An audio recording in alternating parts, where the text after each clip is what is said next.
Halo teman-teman, apa kabar semua? Sehat selalu ya, amin. Nah, nih pada kesempatan ini saya mau bahas mengenai potensi pelanggaran tahap kampanye di pemilu 2024, teman-teman ya. Nah, ini ketentuan pidana berlaku ya sebagaimana diatur di dalam Undang-Undang Nomor 7 Tahun 2017 tentang pemilu, teman-teman ya. Nah, jadi apabila ada ketentuan yang dilanggar ya atau hal-hal yang dilarang lalu kemudian dilaksanakan, maka tentu ada akibat hukumnya, nah, yaitu diatur di dalam ketentuan pidana pemilu. Nah, ada ya teman-teman ya, pidana pemilu ya. Nah, oke. Nah, baik, saya mau bahas mengenai hal-hal yang dilarang dalam kampanye. Nah, meskipun ini sering Bapak Ibu teman-teman temukan, lihat di lapangan ya, ternyata kegiatan-kegiatan ini ya merupakan suatu hal yang dilarang ya dalam proses tahap kampanye ya.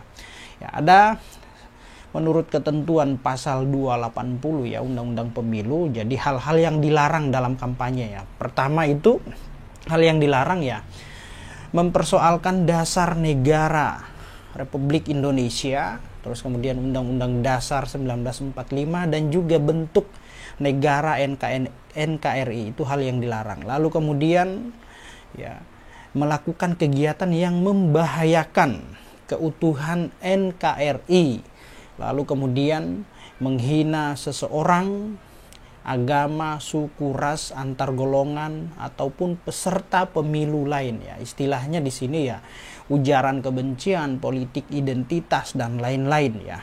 Lalu kemudian di situ ada menghasut ya, melakukan penghasutan atau mengadu domba sesama peserta pemilu lain ya, atau sesama orang-orang yang ikut serta dalam proses pemilu.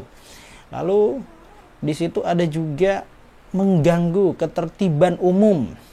Lalu selanjutnya ada hal yang dilarang, yaitu mengancam untuk melakukan kekerasan, terus kemudian menganjurkan penggunaan kekerasan kepada orang lain, kelompok masyarakat ataupun peserta pemilu lainnya. Nah, terus kemudian di sini ada juga hal yang dilarang, yaitu merusak, menghilangkan alat peraga peserta pemilu lainnya ya, diambil, dirusak tuh balihonya, APK-nya dibuang, entah itu diapakan ya, semua ya, itu hal-hal yang dilarang. Lalu kemudian menggunakan fasilitas pemerintah, tempat-tempat ibadah, sarana ibadah ya, tempat-tempat rumah sekolah, tempat-tempat pendidikan ya, kecuali kampus ya. Kampus itu tidak dilarang. Ya, kampus tidak dilarang. Nah, seperti sekolah-sekolah SD, SMP, SMA itu hal yang dilarang. Nah, terus kemudian menggunakan sarana tempat rumah peribadatan ya sebagai tempat-tempat kampanye, itu hal yang dilarang. Nah, terus kemudian ya menggunakan atau membawa tanda gambar atau atribut peserta pemilu lain ya, dijadikan seolah-olah itu merupakan dirinya dan lain-lain ya, seperti itu ya. Nah, lalu kemudian ada menjanjikan atau memberikan uang, atau istilah hari ini ya orang menyebutnya dengan money politik ya, memberikan uang. Nah, itu ya teman-teman ya. Jadi ada beberapa poin ya, beberapa poin yang memang menjadi hal-hal yang dilarang dalam kegiatan-kegiatan kampanye. Nah, apabila itu dilakukan ya, apabila itu dikerjakan, maka jelas itu masuk dalam pelanggaran pidana pemilu. Nah, ingat ya teman-teman ya, ada pelanggaran pemilu. Nah, ancaman hukuman pidana yang ada di Undang-Undang Nomor 7 Tahun 2017 tentang pemilu ya, apabila dilanggar ketentuan itu, maka ancaman pidananya bervariasi, mulai dari ancaman pidana paling tinggi 1 tahun bahkan sampai 6 tahun.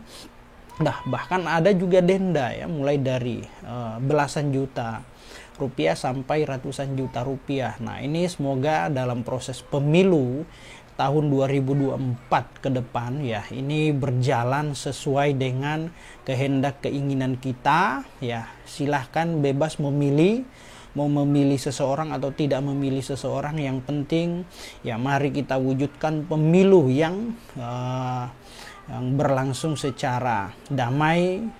Kita sukseskan biar tidak terjadi kegaduhan-kegaduhan ya, itu ya.